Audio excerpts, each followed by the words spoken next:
मुलाकात कराएंगे आपको मारूफ कोहे पैमा नायला कियानी साहिबा से, जिन्हें कहते हैं पहाड़ों की शहजादी। उनका जज्बा, उनकी सलाहियतें ऐसी हैं कि पूरी दुनिया में पाकिस्तान का नाम रोशन करती चली आ रही हैं। उनका टैलेंट, उनकी हिम्मत हर जगह इनको सराहा जाता है। और 2 रोज़ पहले यौम पाकिस्तान के मौके पर कोहे पैमा में ज़बरदस्त कामयाबी समेटने पर, पाकिस्तान का नाम रोशन करने पर आला तरीन सिविल एजाज सितारा इम्तियाज से उनको नवाजा गया है। तो आज नायला है हमारी मेहमान, उनसे करते हैं गपशप। अस्सलाम वालेकुम जी, कैसे? बिल्कुल ठीक हूँ, आप कैसे? बहुत बहुत मुबारक हो आपको, बहुत शुक्रिया। सिविल अवार्ड आपको मिला है ऑब्वियसली, और जाहिर है काम जितना बड़ा आपने किया, लोग कहते हैं हम नहीं कर सकते, आप कैसे कर लेती हैं? मुझे भी तो पता नहीं है कैसे करती हूँ, बस इरादा किया और अल्लाह ताला ने मदद। तो थोड़ा सा अहवाल बताए ना, ऐवान सदर सिविल एजाज सितारा इम्तियाज जिस वक्त अनाउंस हुआ था, उस वक्त फीलिंग्स क्या थी? अनाउंस तो पिछले साल हुआ था, मतलब जब वो बुलाते हैं ना, जब वो बुला रहे थे, मैं सबको बोल रही, वो व्हाट्सएप ग्रुप था, मैं बोल रही डोंट बी नर्वस, क्योंकि बाकी लोग बोल रहे थे। तो मैं भी काफ़ी चिल थी, लेकिन जब वो पहुंची ना, वो सामने खड़े हो, मुझे उठा के लेना था, I was shaking to be honest, क्योंकि बहुत बड़ा एजाज़ है। और मुझे जब अनाउंस हुआ था उस वक्त आइडिया भी नहीं था कि इसकी क्या सिग्निफिकेंस है। सो आई एम वेरी ऑनर्ड। और उसके बाद जो मुबारकबादों का सिलसिला 2 रोज से चल रहा है, उसको एंजॉय कर रही हैं? वो अभी आई एम श्योर फ्रेंड्स नाराज़ हो रहे होंगे, क्योंकि मुझे सबको जवाब देने का अभी तक टाइम नहीं मिला, but I am so happy. मेरे सारे फैमिली फ्रेंड्स सब बहुत खुश हैं। किसको देती हैं क्रेडिट? आई थिंक बहुत से लोग हैं। फैमिली ऑफ कोर्स, हस्बैंड, उन्होंने बहुत ज़्यादा सपोर्ट किया। बार्ड फाउंडेशन जिन्होंने स्पॉन्सर किया, क्योंकि उसके बगैर भी नहीं कर पाते। इसके अलावा बहुत सी ऑर्गेनाइजेशंस हैं, लोग हैं जिन्होंने कुछ ना कुछ किया, पोर्टर्स, शेरपाज, एक्सपीडिशन कंपनीज, एवरीवन। और सबसे ज़्यादा अपने आप को क्रेडिट, अपने आप को। ये सारी ज़ाहिर है सपोर्ट तो अपने साथ है, लेकिन मुश्किल काम करना, प्रैक्टिकली उसको करके दिखाना, वो आपकी अपनी ज़ात ने किया। ये मुझे बोला गया है कि मुझे एक्नॉलेज अपने आप को करना चाहिए। अच्छा, ऐसे ना बहुत सारे लोग हमारे पास जब आते हैं तो हम पूछते हैं ना क्रेडिट किसको देंगे, तो जरूर कहते हैं हम अपने पेरेंट्स को देंगे, हम इसको देंगे, इस ऑर्गेनाइजेशन को। हाँ, वो सपोर्ट ज़रूर उन्होंने किया, बट आपकी अपनी ज़ात, हम हमेशा उसको निगलेक्ट कर देते हैं। आई थिंक मैं यही बोल रही थी, हम खवातीन इम्पोस्टर सिंड्रोम होता है हमें कभी कभी, तो हम वो अपने आप को कम ही एक्नॉलेज करती, but we need to change that इंशाल्लाह। क्लैप फॉर योरसेल्फ, ये बहुत ज़रूरी है। और नायला, शादी का शूट और उससे लेके अब तक का सफ़र, इस सारा आपका जो ध्यान है पहाड़ों की तरफ ही रहा है? To be honest, पहले कभी भी प्लान नहीं था। इससे पहले कभी था नहीं ना? बिल्कुल भी प्लान नहीं था। पहाड़ों से मोहब्बत थी, हर वक्त जब छुट्टियों का दिल चाहता था तो पहाड़ों में जाने का दिल चाहता था, तो वो शौक़ था। और वो आई थिंक अचानक से किस्मत में था, मुझे लगता है, तो वो रास्ते बनते गए मेरे लिए। और आज मैं सिर्फ 3 साल में 10 माउंटेन्स किए हैं, लड़कों से भी कुछ ज़्यादा, quickest, fastest, and I am one of the 10 people in the world who climbed 7 peaks, 8,000 peaks in less than 6 months. तो मुझे भी कभी यकीन ही नहीं आता कि ये कैसे हो गया। माशाल्लाह। और जो लास्ट समिट था आपका, दैट वाज शीशा पंगमा, बड़ा मुश्किल नाम था ये समिट नहीं हो पाया था, बिल्कुल आप करीब थी लेकिन वापस आ गई थी। थोड़ा सा उसका अहवाल तो बताएं। वो बेसिकली 11वीं अटैम्प्ट थी, 11वीं पीक, और उसके बिल्कुल समिट के बिल्कुल नीचे हम थे, 400 मीटर नीचे थे। तो वो एक एवलांच आया जो हमारे 3 टीम मेंबर्स थे, उनको नीचे ले गया, और दो क्लाइंबर्स की डेथ हो गई थी। फिर I decided to turn around, क्योंकि मुझे लग रहा था कि रिस्की है। देन जब मैं नीचे गई, 20 मिनट या आधे घंटे के बाद एक और एवलांच आया, उसमें 2 और लोगों की डेथ हुई। तो that was very eye opening. तो वैसे भी, लेकिन अल्हम्दुलिल्लाह I was able to decide कि वापस कहाँ से और नायला, वो टाइम कितना मुश्किल था कि ज़ाहिर उस वक्त न्यूज़ में आना शुरू हो गया था, जिस आप खुद अपडेट भी कर रही थी, चीज़ें आ रही थी सामने, सारे परेशान हो जाते हैं। आप एक समिट पर हैं, वो लॉन्च हिट किया, डेथ्स हो रही थी, वो कैसे इतना मुश्किल टाइम फिर गुजरा? वो बहुत ज़्यादा मुश्किल था, क्योंकि एक तो एवलांच हमारे सामने आया था, जो लोग, और हमारी टीम मेंबर्स थे वो लोग, तो वो कुछ घंटे पहले हमारे साथ थे, कुछ दिन पहले हम सब हंस रहे हैं, खेल रहे हैं आपस में, और प्लानिंग कर रहे थे कि ये वाला पीक है। उन काफ़ी लोगों की लास्ट पीक थी, तो बहुत ही, अभी भी कभी उनकी फैमिली मेम्बर्स के वो सोशल मीडिया पे अपडेट्स देखो तो बहुत ही अजीब, बहुत बुरा लगता है। और लेकिन ये अनफॉर्चुनेटली स्पोर्ट ऐसी है जिसमें रिस्क तो है, लेकिन I think you need to know, क्योंकि उन लोगों की डेथ इसलिए हुई थी क्योंकि उन्होंने वो जो होता है ना, आपको लिमिट होती है कि उसको क्रॉस नहीं करना चाहिए, आप जहाँ रिस्क देखते हैं वहाँ से वापस आना चाहिए था। लिमिट कैसे डिफाइन होती है नॉलेज के लिए? दो एक्चुअली एक और बात बता दूंगी कि कभी कभी आपको पता नहीं चलता, कभी कुछ भी, क्योंकि आप वो उसी तरह उसी जज्बे के साथ, उसी एनर्जी के साथ जा रहे हो। हाँ बिल्कुल, तो पता नहीं चलता। लेकिन जैसे फॉर एग्जांपल फर्स्ट टीम थी जो जिनका फर्स्ट एवलांच में एक्सीडेंट हुआ था, वो गलत रास्ते पे जा रहे थे, उन्होंने टीम की बात सुनी नहीं थी। और जो सेकंड टीम थी उनको बताया भी गया था कि आप वापस आ जाएं क्योंकि बहुत रिस्की है, तो उन्होंने बोला था कि हम बहुत पास है समिट के, हम बस करके ही आएंगे। तो वो इस वजह से, तो वो अगर आप डिसाइड, आपको you need to make sure कि आप वो गलत डिसीजन नहीं। उसमें क्या होता है, ऑक्सीजन डेफिशिएंसी ज़्यादा हो जाती है या फिर आप गलत रास्ता, वो आई थिंक सर्कमस्टांसेस ऐसे होते हैं जिसको रोका जाता है, उसको बेसिकली समिट फीवर भी बोलते हैं। यू नो कि आप गलत डिसाइड, मे बी पॉसिबली आप गलत डिसीजन ले रहे हैं, लेकिन आपको लगता है कि आप बिल्कुल समिट के बिल्कुल पास हैं, कुछ नहीं हुआ, 13 पहाड़ों पे ये 14 पहाड़ है, तो अब क्या होगा? और फिर बाज़ औक़ात अपने अंदर के से भी तो आवाज़ होती है ना, नहीं you have to do it, you have to do it, ये वाली चीज़। क्योंकि आपकी जो स्पोर्ट है, मैं वही कहूँगी, वो तो आपके अंदर है, आप कितने मेंटली स्ट्रॉन्ग है। बिल्कुल बिल्कुल। तो वो but you need to know कि कब स्टॉप करना है, तो वो ये बहुत अहम बात है कि ये पूरी साइंस है ना, बिल्कुल आपको समझना है पूरा, अच्छा कब चलना है, कब रुक जाना है, हालात अगर ख़राब हो जाए तो आपने क्या डिसाइड करना है, अपनी जहन पर, असाब पर बड़ा काबू रखना है, और वो आपने रखा भी।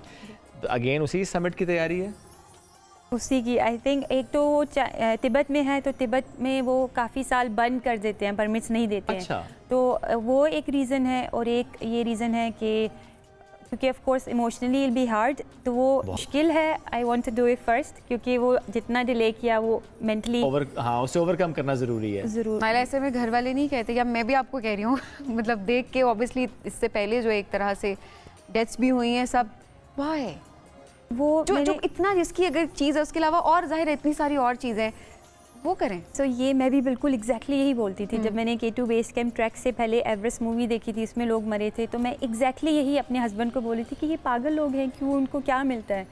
But I think you learn a lot too. आपको जो काफ़ी स्किल्स होती हैं, मेंटल स्ट्रेंथ है, ability to not give up, और कॉन्फिडेंस, सेल्फ कॉन्फिडेंस, अपने ऊपर जो एतमाद है, मतलब वो हमेशा से था, लेकिन I never knew until I did mountaineering.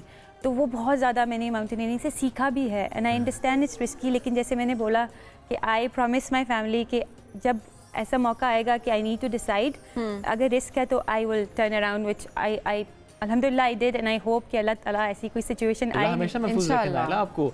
और ऐसे में ये जो अब तिब्बत की बात की कि वहाँ पे परमिट्स नहीं मिलते कुछ साल, तो अब ये नहीं कुछ साल तक नहीं कर पाएंगी। सो बेसिकली 5 साल से माउंटेन बंद था, तो जिन लोगों ने, उनका 14 पहाड़ था basically to complete their 14 peaks, वो नहीं कर पाए थे 5 साल। ठीक है। तो वो चाइना का कोई पता नहीं चलता, वो कभी भी क्लोज कर सकते हैं माउंटेन। अच्छा। तो लेकिन वो यू हैव द परमिट, वो अभी आई थिंक अप्लाई कर रहे हैं, because I decided very last minute. तो वो अगले साल में भी वो हमें नहीं मिलेगा, इसलिए आई बीन टोल्ड कि अभी क्लाइम कर लो। Okay, that's nice. और इसके अलावा फिर कौन सा ऐसा समिट है जो कि माइंड में भी है कि अच्छा वो करना है? अभी टू बी ऑनेस्ट जो मेरे जो ख्वाहिश थी जो क्लाइम करने की, और जो टफ वाले थे वो हो गए हैं, अल्लाह का शुक्र है। वो K2 वाज माय ड्रीम। वैसे कोई ऐसा होता है जैसे K2 एंड माउंट एवरेस्ट या गशबरम 1, गशबरम 2, या ऐसा कोई भी समिट जो करने के बाद भी दिल करता हो कि एक दफा और करने के, नहीं सारे करने में बंदा कहता है एक बार ही कर लिया, नहीं होता एक बार कर लिया बस हो गया। आई थिंक वो यही होता है कि एक दफा कर लिया, दोबारा नहीं जाना। मतलब आप नई चीज करें ना, वो एफर्ट उसी चीज पे आप दोबारा कैसे लगाएं। मतलब कुछ लोग हैं जुनूनी पागलपन होता है उनको, वो आप नहीं है अभी फिलहाल नहीं हूँ, बट यू नेवर नो। तो कह रहे हैं आप हैं नहीं, एक्चुअली माउंटेनियरिंग जो करते हैं ना, वो जुनूनी पागलपन तो लाजमी होता है, क्योंकि अगर नहीं होता वो, इसके अलावा कोई पॉसिबिलिटी नहीं है ना। अगर आप अच्छा, ये होता है कि आप एक दफा इस रास्ते पे चल पड़े, अब वापसी नामुमकिन है, ऐसा ही है। क्योंकि जितने भी माउंटेनियर्स से, क्लाइंबर्स से, चाहे वो ट्रैकिंग भी करते हैं ना, आप एक दफ़ा नेचर में जाके, जैसे मैंने वो एडवांटेजेस की बात करी थी या लर्न करने की बात करी थी, तो मुझे वो जो एक डिप्रेशन था बहुत सालों से, वो आउटडोर जाने से कम हुआ, ख़त्म हो गया। और यही मैंने बाकी लोगों से सुना है, वो उनको डिफरेंट चीज़ें वो उनको मिलती हैं, तो वो आउटडोर जाते हैं। एक दफ़ा आप स्टार्ट करेंगे, यू विल नॉट स्टॉप। और नाइला, अब ये वाले जो जरासीम है ये फैमिली में बाकी में भी ट्रांसफ़र हो चुके हैं? अभी नहीं हुए। बच्चों में या फैमिली में कोई और किसी वो का छोटे दिल हैं। करे? वो छोटे हैं, लेकिन वो ऑफ कोर्स अगर वो बोलेंगे ना फ्यूचर में कि मुझे पहाड़ चढ़ना है, तो मेरा दिल, मुझे हार्ट अटैक हो जाना है। नहीं ये करने देंगी? नहीं, उनको I think I give them the freedom to do whatever they want, लेकिन मुझे हार्ट अटैक ज़रूर होगा कि आई होप कि वो नहीं करें, because it is very risky.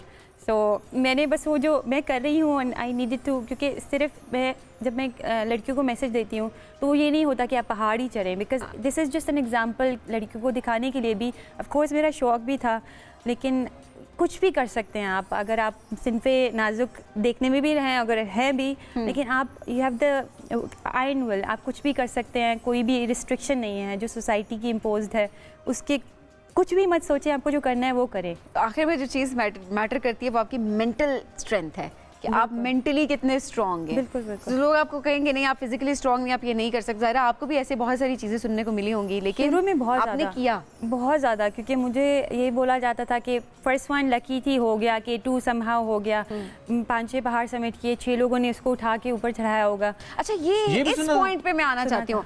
अच्छा, ये सिर्फ आपके बारे में नहीं, और भी जो फीमेल हमारी माउंटेनियर्स है उनके बारे में भी जब सोशल मीडिया पे ऐसी खबर आती है तो आता है जी वो तो उन्होंने उसको खींच के ऊपर ले गए होंगे, खुद तो नहीं जा सकते होंगे, वैसे ही नाम बनाने के लिए। अब ऐसे मर्दों के बारे में नहीं कहा जा रहा होता। अगर कोई मर्द अगर कोई सबमिट करता है किसी पीक को तो ऐसे कमेंट्स नहीं होते, और ये खवातीन की तरफ से भी कमेंट्स होते हैं सोशल मीडिया पे। उनको लगता नहीं है कि हम कर सकते हैं। लेकिन फिर मैंने I think how I proved it was, मैंने वो कुछ आई डोंट नो, आपने शायद देखी हो वीडियोस, वो लोटसे के टॉप से यू कैन सी के माइल पीछे दूर दूर तक नहीं है। मेरे साथ एक गाइड है, of course I go with one guide because उसके बगैर my family will not even allow me, तो वो दूर दूर तक कोई नज़र नहीं आ रहा। तो उसके बाद आई थिंक लोगों ने बोलना स्टॉप कर दिया, और वो एवरेस्ट के 2 दिन बाद मैंने पीक सबमिट की थी। तो अभी आई डोंट थिंक अभी आते हैं अनलेस कि दे डोंट नो मी।